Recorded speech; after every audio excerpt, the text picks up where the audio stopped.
Happy missional evening mga kapatid. At sa gabing ito ay pag-aaralan natin ang isang napakahalagang topic na may pamagat na matagumpay na plano ng Diyos. Ang Diyos ay tagapagbigay. Ang sabi dito sa ating pag-aaral, God has abundance in our world, and He has placed His goods in the hands of all. Ang Diyos ang may-ari ng kasaganaan sapagkat ang Diyos ang tagapagbigay. Ang Diyos ang may-ari ng buong mundo, mga kayamanan, lahat ng hayop sa kagubatan, lahat na makikita natin sapagkat sinabi ng Diyos na siya ang may-ari. Minsan, nalilimutan natin na ang Diyos ang may-ari ng lahat ng bagay. Pagka dumarating sa atin yung tayo'y nangangamba sa mangyayari sa kinabukasan, nalilimutan natin na ang Diyos ang tagapagbigay. Gaya ng aking karanasan, na sa panahon ng kawalan, ang sabi ng Panginoon Diyos ay huwag kang mangangamba sapagkat ang Diyos ang tagapagbigay. Minsan ay naalala ko sa panahon ng kawalan, nasilip ko yung aming takalan ng bigas, wala na palang laman. Ipinaisip sa akin ng Panginoon, sino ba yung pwede kong puntahan? At yun ay pinuntahan ko, kinilos ng kanyang puso upang ang aming pangangailangan ay ipagkaloob ng Diyos at ginamit ng Panginoong Diyos ang mga taong ito na pinagkatiwalaan niya ng kanyang kayamanan.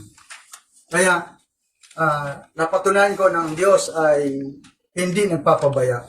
Ang problema lamang sa karamihan sa atin, sa panahon ng kalungkutan, sa panahon ng pangangamba, nalilimutan natin ang Diyos ang tagapagbigay. Pangalawa ay na puntos na nais ko pong dalhin sa oras na ito. Ang Diyos ang tagapagbigay, ang tao inilagay naman bilang tagatanggap. Na ang Diyos ang siyang may pag-aari ng mga bagay. Lahat ng kayamanan na nakikita natin. Kaya ang Panginoong Diyos ay gumamit ng tao na na ipagkatiwala ang mga kayamanang ito sa mga taong naniniwala at sa mga hindi naniniwala sapagkat may gawain ang Panginoon Diyos na dapat nating gampanan.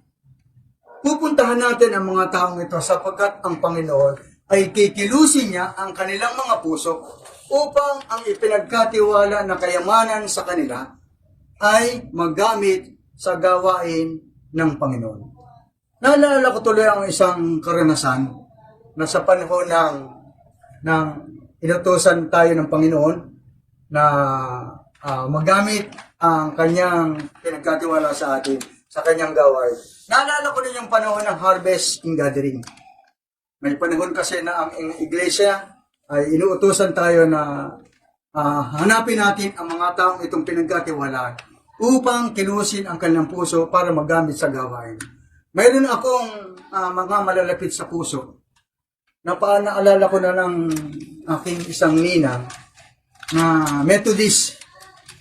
At sa panahon ng pag-harvest ay sa buwan na dumating ang panahon na yon, ako'y pumupunta sa kanila at ipinagkakaloob ang mga gawa o mga ipinagkatiwala sa kanila upang magamit sa gawain ng ating Panginoon. Pangatlong puntos na nais kong dalhin sa gabing ito ay tayo na tumanggap ng pinagkatiwala sa atin, tayo ay gagawing mapagbigay. May mga liwanag tayong tinanggap na katotohanan na mula sa banal na kasulatan. Tinatawagan tayo ng Panginoon, kinikilos ang ating mga puso upang ang liwanag na ito na ating tinanggap mula sa banal na kasulatan ay ihayag sa mga taong hindi nakakilala sa pamamagitan ng banal na kasulatan. Kaya ang pamamaraan na ito ay pupuntahan natin sila sa panahon ng tag-ani, sa panahon na sila pinagpala ng Diyos, ng pagpapalang ito ay nananagana sa kanila. Hanapin natin sila sapagkat ipapaalala natin sa kanila na ang Diyos ang tagapagbigay at bilang pinagkatiwalaan ay ipagkakalob natin sila. Kaya sa gabing ito ay nais ko pong dalhin sa inyo ang 3 puntos na nais nating ibahagi sa ating panahon na ipaalala muli sa atin na ang Diyos ang may-ari ng buong sanlibutan. Lahat ng natatanong natin kaya hindi tayo mangangamba. Pangalawa, ang tao ay inilagay sa mundong ito, ipinagkatiwala sa kanilang mga kamay ang mga kayamanan sa pagitan ng manampalataya at ng hindi. At ang pangatlong puntos na nais kong dalhin sa inyo, tayo pinili ng Diyos, inilagay tayo upang maging mapagbigay. Naalala ko si Abraham na may pangako ang Panginoon sa kanya.